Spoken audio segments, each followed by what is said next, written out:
Selamat datang di channel Teman Tidur. Pada kesempatan kali ini, seperti biasa saya akan menceritakan sebuah cerita yang tentunya semoga saja dapat menghibur kalian semua. Dan seperti biasa, daripada kita lama-lama, langsung saja kita masuk ke dalam. Ceritanya, angin sore berembus pelan, menyapu debu di jalan setapak yang menghubungkan rumah reot di desa kecil itu. Di salah satu gubuk yang hampir roboh, seorang gadis cantik bernama Rahayu duduk termenung di depan rumah. Wajahnya yang manis tampak muram. Tatapannya kosong menatap ibunya yang tengah merapikan anyaman bambu untuk dijual di pasar esok hari. "Ibu, kita nggak bisa terus begini." Suara Rahayu lirih, nyaris tak terdengar di antara suara jangkrik yang mulai bernyanyi. Sumi, ibunya, menatap putrinya dengan senyum getir. Kerutan di wajahnya semakin dalam, menandakan betapa kerasnya hidup yang harus ia jalani. "Ibu tahu nak, tapi kita harus tetap bersyukur. Allah pasti kasih jalan." Rahayu menghela napas. Sudah berkali-kali mereka mencoba berbagai cara untuk bertahan hidup, menjual anyaman, membantu tetangga, bahkan menerima upah sekecil apapun. Namun, tetap saja, dapur mereka seringkali hanya berisi nasi dan garam. IBU... Kalau kita tetap kayak gini, kita nggak akan pernah bisa keluar dari kemiskinan. Aku bisa kerja di kota. Mungkin jadi buruh pabrik atau warung makan. Rahayu mencoba memberi saran, meski ia sendiri ragu akan usahanya. Sumi menggeleng lemah. "Nggak usah nak, ibu masih sanggup kerja. Kamu tetap di rumah aja, bantu-bantu di desa." "Tapi kerja di mana, Bu?" Sumi terdiam. Ia tahu betul, mencari pekerjaan di desa bukanlah hal mudah. Apalagi bagi wanita sepertinya yang sudah semakin menua. Namun, dalam pikirannya, ia teringat satu, nama Pak Darmo. Pak Darmo adalah pengusaha kaya yang tinggal di desa sebelah. Rumahnya megah, paling besar di antara rumah lainnya. Konon, ia memiliki usaha di bidang perdagangan dan peternakan, sehingga hartanya melimpah ruah. Namun, di balik kemewahan itu, ada desas-desus yang beredar di kalangan warga. "Ibu dengar, di rumah Pak Darmo butuh art," kata Sumi akhirnya. Rahayu sontak menatap ibunya. "Pak Darmo, yang rumahnya di desa sebelah itu?" Sumi mengangguk pelan. "Iya, memang banyak yang bilang aneh-aneh tentang rumah itu, tapi ibu nggak punya pilihan lain. Gajinya lumayan, bisa buat kita bertahan hidup." Rahayu menggigit bibirnya. Ia memang sering mendengar cerita seram tentang rumah Pak Darmo. Konon, banyak pekerja yang pernah bekerja di sana meninggal secara misterius atau menghilang tanpa jejak. "Tapi Bu, orang-orang bilang, jangan percaya omongan orang sebelum kita lihat sendiri," potong Sumi. "Besok, ibu akan coba ke sana, melamar pekerjaan." Rahayu ingin menolak, tapi ia tahu, ibunya keras kepala. Jika sudah mengambil keputusan, tidak ada yang bisa mengubahnya. Akhirnya, ia hanya bisa berdoa dalam hati, berharap ibunya baik-baik saja. Tanpa mereka sadari, keputusan itu akan mengantarkan mereka ke dalam kegelapan yang tak pernah mereka bayangkan sebelumnya. Hari pertama Sumi bekerja di rumah Pak Darmo terasa biasa saja. Rumah itu memang besar dan mewah, jauh berbeda dari gubuk reot yang ia tinggali bersama Rahayu. Halaman luas dengan pepohonan rindang menambah kesan angker. Meskipun di siang hari, seorang art lama, Mbok Sri, yang sudah bertahun-tahun bekerja di sana, mengajarinya tugas-tugas rumah. "Kerjamu gampang, Sum. Bersih-bersih rumah, nyiapin makan, sama bantu Mbok cuci pakaian. Tapi ingat satu hal, jangan pernah keluar kamar malam-malam," bisiknya dengan nada serius. Sumi mengernyitkan dahi. "Kenapa, Mbok?" Mbok Sri hanya menatapnya dengan ekspresi aneh, lalu menggeleng. "Pokoknya jangan." Sumi tak ingin banyak bertanya. Ia hanya ingin bekerja dan mendapatkan gaji. Namun, keanehan mulai terasa sejak malam pertama. Saat sedang tidur, Sumi terbangun karena mendengar suara bisikan di luar kamar. Suaranya lirih, seperti seseorang sedang berbicara, tetapi bahasanya tidak dimengerti. "Hus, hus, hus." Jantung Sumi berdegup kencang. Ia mengingat pesan Mbok Sri untuk tidak keluar kamar malam-malam. Namun, rasa penasaran mengalahkan ketakutannya. Ia membuka sedikit pintu dan mengintip keluar. Di ujung lorong yang remang-remang, ia melihat bayangan hitam berdiri di depan sebuah kamar yang selalu tertutup rapat. Napasnya tertahan. Saat ia berkedip, bayangan itu menghilang begitu saja. Sumi buru-buru menutup pintu dan menarik selimutnya. Ia berusaha menenangkan diri, berpikir mungkin itu hanya bayangannya sendiri. Namun, kejadian aneh tidak berhenti di situ. Keesokan harinya, Sumi mulai bertanya pada pekerja lain tentang rumah itu. Namun, tidak ada yang mau banyak bicara, seolah takut membahasnya. Akhirnya, saat sedang mencuci piring di dapur, Mbok Sri mendekatinya dan berbisik. "Kau pasti mulai merasakan keanehan, kan?" Sumi mengangguk pelan. "Apa yang sebenarnya terjadi di rumah ini, Mbok?" Mbok Sri menatap ke arah pintu, memastikan tidak ada yang mendengar. "Sudah banyak yang kerja di sini, Sum, dan banyak juga yang hilang atau mati dengan cara aneh." Sumi menelan ludah. "Kenapa?" Mbok Sri mendesah. "Kebanyakan karena melanggar aturan. Ada yang keluar kamar malam-malam, ada yang berani masuk kamar terlarang, dan ada juga yang terjebak karena uang." Sumi mengernyitkan dahi. "Uang?" Mbok Sri mengangguk. "Di halaman rumah ini seringkali ada uang yang jatuh. Beberapa orang tergoda mengambilnya, lalu hidupnya berubah. Tapi bukan jadi kaya, malah celaka. Ada yang tiba sakit dan meninggal, ada juga yang menghilang tanpa jejak." Sumi merasa bulu kuduknya meremang. Ia teringat kembali cerita-cerita yang pernah ia dengar di desanya. Apakah semua itu benar? Tapi kenapa mereka bisa hilang? Tanya. Sumi lirih.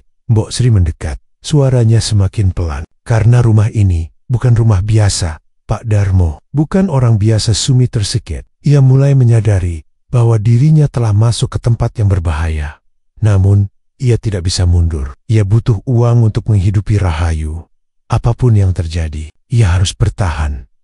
Namun, ia tidak tahu bahwa keputusannya itu akan membawa dirinya ke dalam kegelapan yang lebih dalam. Siang itu, matahari bersinar terik, membuat halaman rumah Pak Darmo terasa panas dan gersang. Sumi baru saja selesai menjemur pakaian di belakang rumah. Ia mengelap keringat di dahi dan hendak kembali ke dapur ketika matanya menangkap sesuatu. Di atas tanah, selembar uang 100.000 tergeletak di dekat akar pohon mangga. Sumit, hatinya berdebar kencang.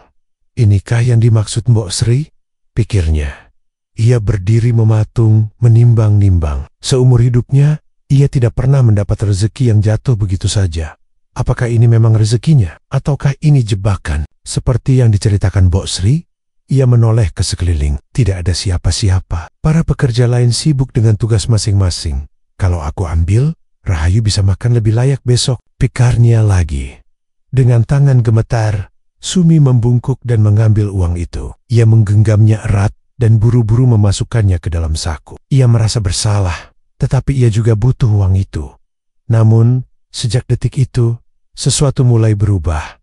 Malam harinya, Sumi merasa tubuhnya panas dingin. Ia menggigil di tempat tidurnya. Keringat membasahi tubuhnya meskipun udara malam begitu dingin. Mimpi buruk itu datang.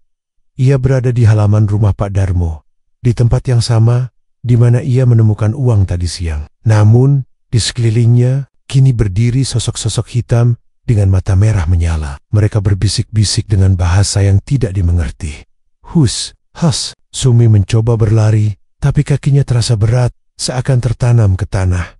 Tubuhnya semakin dingin, lalu salah satu sosok itu melangkah mendekatinya. Wajahnya mengerikan pucat, dengan mulut menganga penuh darah. "Balikin uang itu."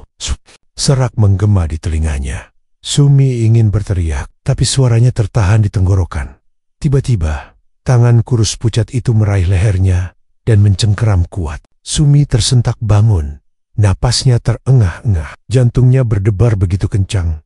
Dadanya terasa sesak, seakan mimpi itu masih nyata. Ia memegang lehernya, merasa ada bekas cengkraman di sana. Dengan tangan gemetar, ia merogoh saku bajunya. Uang yang tadi siang ia ambil masih ada di sana. Tapi, uang itu kini berubah. Warnanya bukan lagi merah, melainkan hitam legam, seperti hangus terbakar.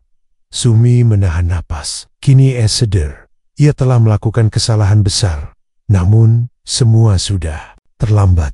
Sejak malam itu, hidupnya tak lagi sama. Tubuhnya semakin lemah, dan sesuatu yang mengerikan mulai mengintainya dalam gelap. Pagi itu, rumah Pak Darmo tampak lebih sunyi dari biasanya. Burung-burung yang biasanya berkicau di halaman mendadak diam. Udara terasa lebih dingin meskipun matahari mulai naik. Di dapur, Mbok Sri mengaduk bubur dengan wajah muram. Ada sesuatu yang mengganjal dalam hatinya sejak semalam. Ia merasa gelisah tanpa alasan yang jelas. Namun, perasaannya terjawab saat suara jeritan menggema dari belakang rumah. Ada orang mati di sumur, Ada yang mati, teriak salah satu pekerja dengan panik. Embok Sri buru berlari ke belakang, diikuti para pekerja lain. Begitu sampai di dekat sumur tua yang jarang digunakan, ia melihat beberapa orang sudah berkumpul. Lalu matanya membelalak ngeri. Di dalam sumur, tubuh Sumi mengapung dengan wajah pucat dan mata terbuka lebar. Rambutnya yang panjang terurai berantakan, sebagian melayang di permukaan air keruh. Tangannya kaku, mencengkeram sesuatu, seakan ia sempat berusaha menyelamatkan diri sebelum akhirnya mati tenggelam. Para pekerja saling berpandangan, sebagian menutup mulut menahan jeritan. Pak Darmo datang dengan wajah datar, seolah tidak terkejut sama sekali. "Cepat angkat mayatnya," katanya dengan nada dingin. Beberapa pekerja mulai menarik tubuh Sumi ke atas. Saat tubuhnya berhasil diangkat, Mbok Sri menahan napas. Ada sesuatu yang aneh dengan leher Sumi. Tanda lebam hitam membekas di sana, seolah ada tangan besar yang mencekiknya sebelum ia jatuh ke dalam sumur. Berita kematian Sumi menyebar cepat ke desa. Orang-orang berdatangan ke rumah Pak Darmo untuk melihat langsung, termasuk beberapa warga dari desa Sumi. Rahayu tiba dengan napas tersengal. Wajahnya penuh air mata. Ia menerobos kerumunan dan berlari ke arah tubuh ibunya yang sudah ditutupi kain putih. "Ibu!" jeritnya sambil meraih tangan Sumi yang sudah dingin. Mbok Sri menghampiri Rahayu dan mencoba menenangkannya. Namun, gadis itu menatapnya dengan mata penuh amarah dan kesedihan. "Siapa yang membunuh ibu saya?" "Mbok, ini bukan kecelakaan kan?" Mbok Sri terdiam, tak berani menjawab. Sementara itu, Pak Darmo melangkah mendekat dan berkata dengan nada datar, "Anakmu jatuh ke dalam sumur. Mungkin dia terpeleset saat mengambil air." Rahayu menatap tajam ke arah majikan ibunya itu. Ada sesuatu dalam sikap Pak Darmo yang terasa janggal. Tidak ada rasa duka, tidak ada rasa bersalah, hanya ketenangan yang terlalu mencurigakan. Seorang warga desa berbisik pada yang lain, "Bukan terpeleset, ini pesugihan. Sudah banyak kejadian kayak gini sebelumnya." Yang lain mengangguk setuju. "Yah, banyak art yang hilang atau mati di rumah ini." Bisikan-bisikan itu semakin kencang, menciptakan suasana tegang di antara mereka. Namun, tidak ada yang berani menuduh Pak Darmo secara langsung.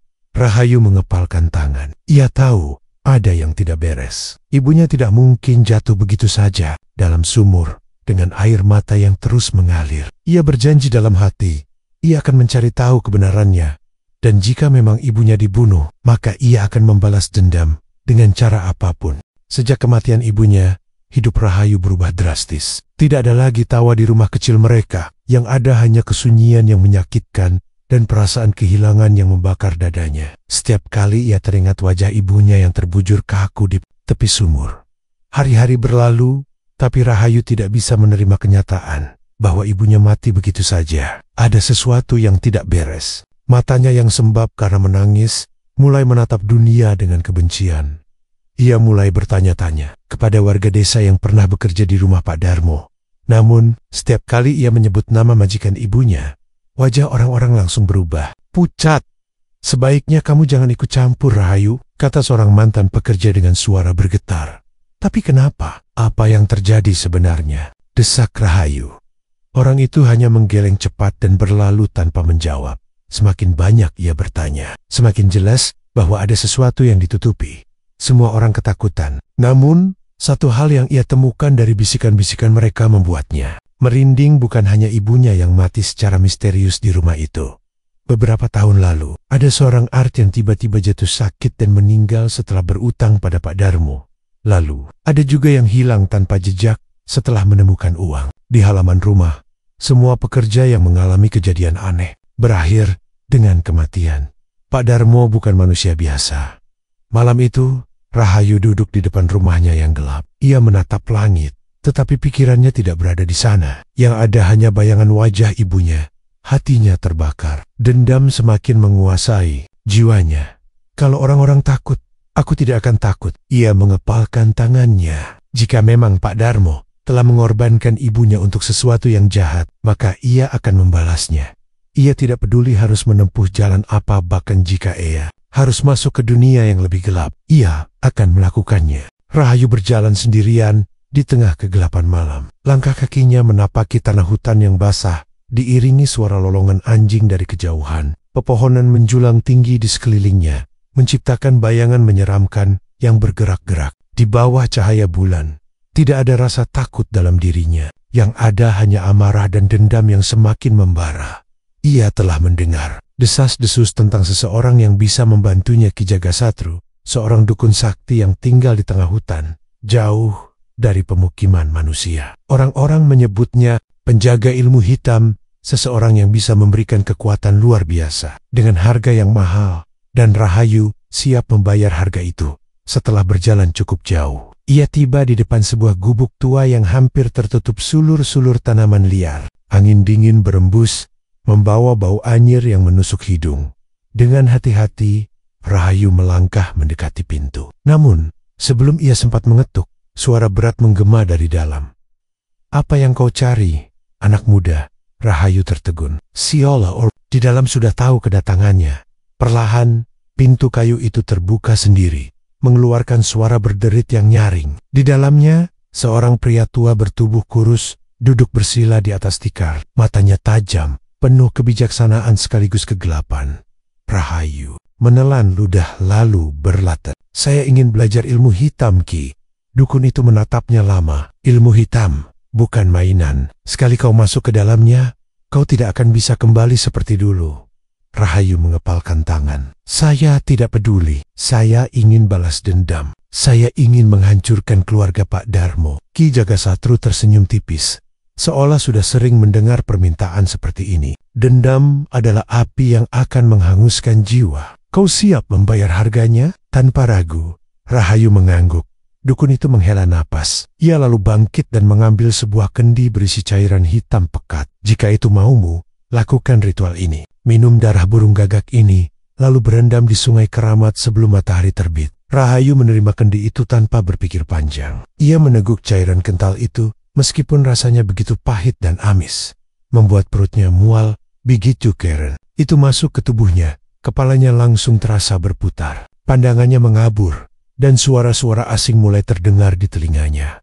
"Selamat datang di dunia kegelapan." Tubuhnya gemetar, tetapi di saat yang sama, ia merasakan sesuatu yang baru. Ada kekuatan yang mulai mengalir di dalam dirinya. Kini, ia bukan lagi Rahayu yang dulu. Ia telah membuka pintu ke dunia hitam, dan tidak akan ada jalan kembali. Malam itu, rumah megah Pak Darmo diselimuti suasana mencekam. Angin berembus kencang, membuat jendela-jendela bergetar seperti ada sesuatu yang mencoba masuk di dalam kamar. Putri, anak sulung Pak Darmo, menggeliat gelisah di tempat tidurnya. Keringat membasahi tubuhnya. Meskipun malam begitu dingin, ia bermimpi buruk dalam tidurnya. Ia melihat seorang wanita berambut panjang dengan mata hitam pekat menatapnya tanpa berkedip. Wanita itu tersenyum menyeramkan, lalu berbisik, "Keluargamu." Eikenhang. Putri terbangun dengan napas tersengal. Namun, sesuatu terasa aneh. Ruangan itu masih gelap, tetapi ada sosok berdiri di sudut kamar. Matanya membelalak. Wanita dalam mimpinya kini berdiri nyata di hadapannya. Dengan suara serak, makhluk itu kembali, berbisik, "Kau yang pertama." Putri menjerit keras. Tubuhnya bergetar hebat, dan tiba-tiba ia merasakan sesuatu yang tak terlihat mencengkeram lehernya. Ia meronta-ronta, tetapi semakin melawan, semakin kuat cengkeraman itu. Tak lama, suara langkah kaki terdengar berlarian ke arah kamarnya. Bruk, pintu terbuka, dan ibunya, Bu Ratna, bersama Pak Darmo, serta beberapa pembantu berhamburan masuk. "Putri, Eida apa?" teriak Bu Ratna panik. Namun, begitu melihat keadaan anaknya, mereka semua terperanjat ngeri. Putri menggeliat di tempat tidur dengan mata melotot. Tubuhnya kejang-kejang, mulutnya berbuih, dan suara aneh keluar dari tenggorokannya. "Darah, berikan aku darah." Pak Darmo mundur selangkah, wajahnya tegang. Ia tahu, ini bukan kejadian biasa. Bu Ratna menangis ketakutan dan mencoba memeluk anaknya. Tetapi Putri malah menoleh dengan tatapan penuh kebencian. Matanya kini hitam legam, tidak ada lagi bagian putih di sana. Sejak malam itu, teror terus berlanjut. Bu Ratna mulai mengalami gangguan aneh. Saat sedang menyisir rambut di depan cermin, ia melihat sesuatu yang membuatnya hampir pingsan. Di balik bayangan cermin, ada sosok hitam berdiri tepat di belakangnya. Tinggi, kurus, dengan rambut panjang acak-acakan, menutupi wajahnya. Bu Ratna menoleh cepat, tidak ada siapa-siapa. Namun, Saat ia kembali menatap cermin, sosok itu semakin dekat. Ah, sisir di tangannya jatuh. Ia berlari keluar kamar dengan napas tersengal, membuat para pembantu terkejut. Pak Darmo yang melihat istrinya ketakutan hanya diam, wajahnya pucat. Tetapi dalam hatinya ia tahu ini bukan gangguan biasa. Ada seseorang yang menginginkan mereka menderita. Dan dalam bayang-bayang kegelapan, Rahayu menyeringai puas. Teror pertama telah dimulai. Rumah megah Pak Darmo kini berubah menjadi tempat yang penuh ketakutan. Suasana mencekam menyelimuti setiap sudut, membuat siapapun yang tinggal di dalamnya tak pernah bisa tidur dengan tenang. Bau anyir kematian seolah bersembunyi di balik dinding-dinding rumah itu. Malam itu, teriakan melengking mengguncang seisi rumah ayah. Pak Darmo dan para pembantu berlari ke kamar Putri. Saat pintu didobrak, mereka langsung membeku. Putri tergantung di langit-langit kamar dengan tali melilit lehernya. Mata gadis itu melotot lebar, seolah masih menatap sesuatu yang mengerikan sebelum menghembuskan napas terakhir. Bibirnya sedikit terbuka, dan dari dalamnya keluar segumpal rambut hitam yang menjuntai ke lantai. Bu Ratna yang baru saja tiba menjerit histeris. Putri, tubuhnya lemas seketika, jatuh berlutut di lantai. Tangisannya menggema, sementara Pak Darmo hanya berdiri terpaku wehannya posi. Jantungnya berdegup kencang. Ini bukan bunuh diri, ini kutukan. Kematian Putri membawa duka mendalam, tetapi kejanggalan di rumah itu tidak berhenti. Bu Ratna mulai bertingkah aneh setelah pemakaman anaknya. Ia sering terlihat berbicara sendiri, tertawa-tawa di sudut ruangan. Bahkan beberapa kali ditemukan duduk di kamar Putri sambil membelai tempat tidur anaknya yang kosong. Pak Darmo semakin cemas. Aku harus mencari bantuan, gumamnya. Namun sebelum ia sempat berbuat sesuatu, malapetaka kembali terjadi. Suatu malam, seorang pembantu yang tengah membereskan ruang tamu mendengar suara gemeretak dari kamar Bu Ratna, seperti suara kayu yang patah namun lebih menyeramkan. Saat ia mengintip melalui celah pintu, ia langsung menjerit ketakutan. Bu Ratna tertekuk dengan posisi tubuh yang mustahil. Kaki dan tangannya menekuk ke arah yang salah, seolah semua tulangnya telah patah. Kepalanya miring ke samping, hampir menyentuh bahunya, sementara matanya membelalak tanpa nyawa. Mulutnya masih terbuka, seperti hendak berteriak. Cecepit, ada suara yang keluar. Para pembantu yang melihat kejadian itu langsung kabur keluar rumah dengan histeris. Pak Darmo berlari ke kamar istrinya dan membeku di ambang pintu. Tubuhnya gemetar hebat, sementara bulir keringat dingin mengalir di pelipisnya. Ini bukan lagi sekadar gangguan. Ini adalah eksekusi. Satu persatu anggota keluarganya mati dengan cara mengerikan. Dan ia tahu, semua ini adalah akibat dari perbuatannya. Pak Darmo duduk dengan tubuh bergetar di ruang tamu rumahnya, yang kini terasa seperti neraka dunia. Bau dupa dan anyir kematian masih menguar di udara. Dua orang yang paling ia sayangi telah pergi dengan cara yang mengenaskan. Ia tidak bisa lagi mengabaikan kenyataan. Ini adalah hukuman. Teror yang dialaminya bukan kebetulan, bukan gangguan biasa. Ia telah terlalu banyak berbuat dosa mengorbankan nyawa orang-orang miskin demi kekayaannya sendiri. Dan kini, seseorang membalas semua itu dengan cara yang lebih mengerikan dari yang pernah ia bayangkan. Malam itu, dengan sisa keberanian yang ada, Pak Darmo bergegas meninggalkan rumahnya. Ia harus mencari perlindungan. Hanya satu orang yang terpikir olehnya, Kiai Surya. Seorang ulama yang dikenal memiliki ilmu agama yang kuat. Di tengah malam, dengan napas tersengal karena ketakutan, ia akhirnya tiba di pesantren kecil milik Kiai Surya. Saat mengetuk pintu, seorang santri membukakan dan terkejut melihat kondisi Pak Darmo. Pakaiannya kusut, wajahnya pucat, keringat bercucuran, dan matanya cekung seakan tidak tidur berhari-hari. Pak Darmo, antarkan aku ke Kiai Surya. Aku butuh bantuannya. Suara Pak Darmo hampir tak terdengar. Seperti orang yang kehabisan tenaga, santri itu mengangguk dan membawanya ke dalam, di hadapan Kiai Surya. Pak Darmo berlutut dengan wajah penuh ketakutan. Tolong saya, Kiai. Saya telah melakukan kesalahan besar. Saya telah menyakiti banyak orang. Dan sekarang, seseorang sedang membalaskan dendamnya. Mata Kiai Surya menatapnya tajam. Apa yang sudah kau lakukan, Darmo? Pak Darmo menundukkan kepalanya. Saya menggunakan pesugihan. Saya telah mengorbankan banyak orang demi kekayaan saya. Salah satunya adalah seorang perempuan bernama Sumi. Kiai Surya menghela napas panjang. Lalu sekarang kau diteror oleh anaknya? Pak Darmo terperanjat. Kiai, Anda tahu, Kiai Surya mengangguk pelan. Aku sudah merasakan ada aura gelap yang mengancam sejak beberapa hari lalu. Anak itu telah masuk terlalu dalam ke ilmu hitam. Ia haus balas dendam dan sekarang kekuatannya semakin besar. Pak Darmo menunduk, air matanya jatuh. Saya mohon Kiai, selamatkan saya. Kiai Surya menghela napas. Bertobatlah dengan sungguh-sungguh. Darmo, kembalikan apa yang sudah kau ambil. Minta ampun kepada Allah, karena hanya Dia yang bisa menyelamatkanmu. Pak Darmo mengangguk cepat. Apapun akan saya lakukan, Kiai. Saya hanya ingin selamat. Namun, di tempat lain, di tengah hutan yang gelap dan sunyi, Rahayu duduk bersila di depan api ritualnya. Matanya terpejam, wajahnya tenang, tetapi aura hitam di sekelilingnya semakin pekat. Ia sudah tahu Pak Darmo berusaha mencari perlindungan, dan ia tidak akan membiarkan siapapun menghalangi misinya. Dengan suara lirih, ia mulai merapalkan mantra. Darah telah tumpah, nyawa telah diambil. Tidak ada yang bisa menghindar dari bayang-bayang kematian. Angin bertiup kencang, api di hadapannya berkobar lebih besar.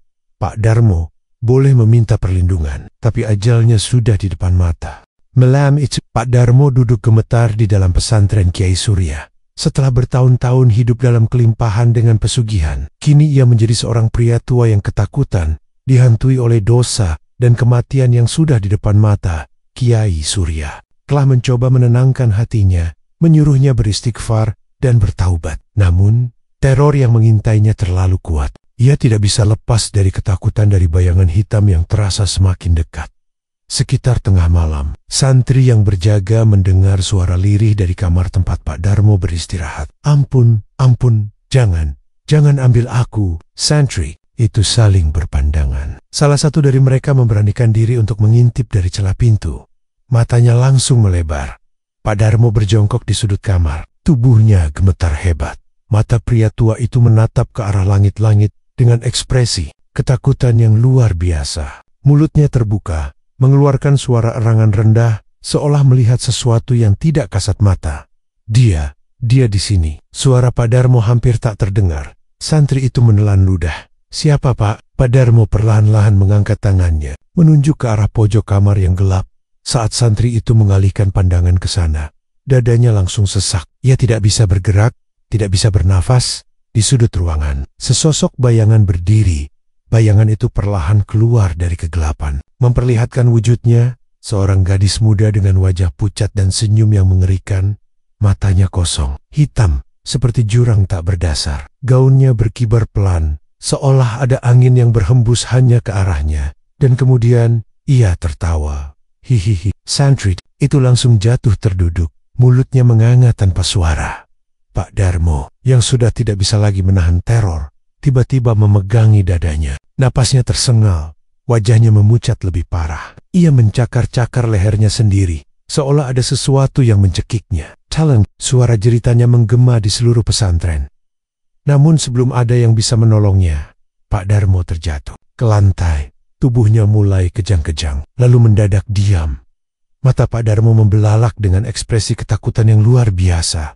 Mulutnya terbuka lebar, namun tidak ada suara lagi yang keluar. Ia sudah mati. Pagi harinya, pesantren geger. Para santri yang masuk ke kamar itu mendapati tubuh Pak Darmo sudah membusuk meskipun baru semalam meninggal. Bau busuk menyengat ruangan, membuat orang-orang yang datang menutup hidung dengan kain. Wajah Pak Darmo masih menunjukkan ketakutan. Luar biasa, seolah jiwanya telah direnggut dengan paksa oleh sesuatu yang tak kasat mata. Berita kematian Pak Darmo segera menyebar ke desa. Orang-orang terkejut. Dalam waktu singkat, seluruh keluarga kaya itu telah lenyap dalam kematian yang mengerikan. Ini kutukan dari orang yang mereka sakiti, bisik warga. Tak ada yang tahu pasti apa yang terjadi. Namun semua orang setuju Pak Darmo dan keluarganya menerima hukuman atas perbuatan mereka. Di Tempot Lane, jauh di tengah hutan, Rahayu tersenyum puas. Ia telah menyelesaikan misinya. Dan kini, dunia kegelapan telah menjadi miliknya. Angin malam berhembus dingin di tengah hutan. Pohon-pohon tinggi bergoyang perlahan, seakan berbisik satu sama lain tentang kehadiran seseorang di antara mereka. Di dalam sebuah gubuk tua yang tersembunyi, Rahayu duduk bersila di depan api ritual. Matanya terpejam, tubuhnya dipenuhi goresan luka bekas ritual. Dalam jelek, suaranya lirih merapalkan mantra-mantra kuno yang semakin mengikat dirinya dengan dunia kegelapan. Dendamnya telah terbalaskan. Pak Darmo dan keluarganya sudah lenyap dari muka bumi, mati dalam keadaan mengenaskan. Seharusnya ini cukup, seharusnya hatinya tenang. Namun, tidak ada kedamaian dalam diri Rahayu. Hari demi hari berlalu, tapi ia merasa tidak puas. Ada dorongan aneh dalam dirinya, keinginan untuk semakin memperdalam ilmu hitam, untuk mendapatkan kekuatan yang lebih besar. Ia tidak hanya ingin membalas dendam, ia ingin menguasai rasa takut, menjadi sosok yang ditakuti. Malam-malamnya diisi dengan ritual mengerikan, darah binatang, dupa yang terbakar, sesajen dari potongan tubuh makhluk hidup. Tangan Rahayu gemetar setiap kali ia menggambar simbol-simbol hitam di tanah. Namun, di balik kegemaran barunya, ada sesuatu yang menggerogoti tubuhnya. Setiap kali ia melakukan ritual baru, tubuhnya semakin kurus, kulitnya semakin pucat, matanya semakin cekung. Tapi ia tidak peduli. Baginya, ini adalah harga yang harus dibayar untuk kekuatan yang lebih besar. Pada suatu malam, Rahayu bermimpi berada di sebuah tempat gelap tanpa ujung. Dari dalam kegelapan, muncul sosok bayangan hitam tinggi dengan mata merah menyala. Sosok itu tertawa lirik, lalu berkata, "Kau sudah terlalu jauh. Tidak ada jalan kembali." Rahayu terbangun dengan napas memburu. Tapi bukannya takut, ia tersenyum. Ia tahu, dirinya kini bukan lagi manusia biasa. Ia telah menjadi bagian dari kegelapan. Ia telah menjadi dukun sakti yang tak terkalahkan. Nama Rahayu kini menjadi bisikan di antara warga desa dan orang-orang yang mencari kekayaan instan. Mereka yang haus akan pesugihan, yang ingin kaya dalam sekejap, mulai mendatangi gubuknya di tengah hutan. Namun, tidak ada yang datang ke sana tanpa membayar harga. Suatu malam, seorang lelaki paruh baya bernama Sarman mengetuk pintu gubuk Rahayu dengan tangan gemetar. Ia seorang petani miskin yang lelah hidup dalam kesusahan. Dengan suara bergetar, ia berkata, "Mbak Rahayu, tolonglah saya ingin kaya. Saya siap melakukan apa saja." Rahayu menatapnya dengan senyum tipis. Mata hitamnya tajam, seperti bisa menembus isi hati orang. Ia lalu berdiri dan mengambil semangkuk air hitam pekat dari meja ritualnya. Ini, katanya dengan suara datar. Sarman ragu, tapi karena keinginannya lebih besar dari rasa takutnya, ia pun meneguk air itu. Begitu cairan kental itu menyentuh tenggorokannya, tubuhnya langsung kejang-kejang di lantai. Rahayu hanya tersenyum. Kekayaan memang bisa kau dapatkan, tapi nyawa seseorang harus menjadi bayarannya. Hari demi hari, semakin banyak orang yang datang mencari pesugihan. Ada yang ingin kaya, ada yang ingin membalas dendam, dan ada pula yang ingin kekuasaan. Tapi setiap orang yang datang pasti kehilangan sesuatu. Ada yang kehilangan keluarganya, ada yang kehilangan akalnya, ada yang tiba-tiba ditemukan mati dengan tubuh membiru, seolah kehabisan darah. Namun, bagi mereka yang masih hidup dan berhasil mendapat kekayaan, mereka tidak peduli. Yang mereka inginkan hanyalah hasil, tanpa peduli akibatnya. Sementara itu, Rahayu semakin kuat. Dengan setiap nyawa yang hilang akibat perbuatannya, ia semakin menguasai ilmu hitam. Tubuhnya yang dulu terlihat lemah, kini penuh energi gelap. Kini, ia bukan lagi gadis desa biasa. Ia adalah dukun sakti yang ditakuti oleh semua orang, dan tidak ada yang bisa menghentikannya. Rahayu duduk bersila di dalam gubuknya yang semakin gelap dan dipenuhi aroma dupa menyengat. Matanya terpejam, tangannya menggenggam keris pusaka yang ia gunakan dalam ritualnya. Namun, kali ini ada sesuatu yang berbeda. Hawa di sekelilingnya terasa lebih dingin dari biasanya. Api lampu minyak berkelip-kelip, seolah ada angin tak kasat mata yang berembus di dalam ruangan tertutup. Lalu, terdengar suara tangisan pelan. Rahayu membuka matanya, dan di hadapannya berdiri sosok yang tak pernah ia bayangkan akan melihatnya lagi. Ibunya, Sumi, berdiri dengan wajah sendu. Pakaiannya lusuh seperti saat terakhir kali ia hidup. Matanya yang dulu penuh kasih, kini basah dengan air mata. "Nak, kenapa kau memilih jalan ini?" Suara itu lirih, tapi menusuk hati Rahayu lebih dalam daripada belati manapun. Rahayu terdiam, tubuhnya menegang, tapi ia mencoba mengabaikan perasaan itu. "Ibu sudah mati, dan aku membalas dendamu." Suaranya terdengar dingin, tetapi di dalam hatinya ada sesuatu yang bergetar. Sumi menggeleng. "Dendam tidak akan membuat hatimu tenang. Rahayu, kau pikir semua ini membahagiakan? Kau pikir hidupmu lebih baik setelah membunuh mereka? Mata Rahayu membelalak. Tubuhnya tiba terasa berat. Ia melihat ke sekeliling gubuknya semua benda-benda pusaka, dupa, dan jimat yang ia gunakan untuk ritual tiba-tiba tampak menjijikkan di matanya sendiri. Tapi ia menolak untuk percaya. Mereka pantas mati. Aku melakukan ini karena mereka membunuhmu. Sumi hanya menatapnya dengan tatapan penuh kepedihan. Tubuhnya perlahan memudar, tapi suaranya masih terdengar jelas. Aku sudah mati, Rahayu. Aku tidak bisa kembali. Tapi kau masih bisa, kalau kau mau berhenti sebelum semuanya terlambat. Rahayu menunduk, tangannya gemetar. Namun, di dalam dirinya ada dua suara yang bertarung. Satu adalah suara ibunya, penuh kasih dan keinginan agar ia kembali ke jalan yang benar, tapi yang lain adalah suara yang sudah lama berbisik di dalam kepalanya. Suara yang telah membawanya ke jalan ini. Tidak, aku sudah terlalu jauh. Aku bukan gadis miskin yang lemah lagi. Aku adalah Rahayu yang ditakuti.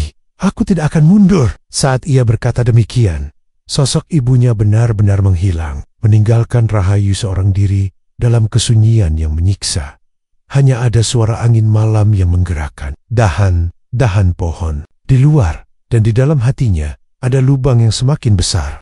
Malam di desa itu menjadi lebih sunyi dari biasanya. Angin berhembus kencang, menerbangkan dedaunan kering di jalanan. Rumah-rumah warga tertutup rapat. Tidak ada yang berani keluar saat matahari tenggelam.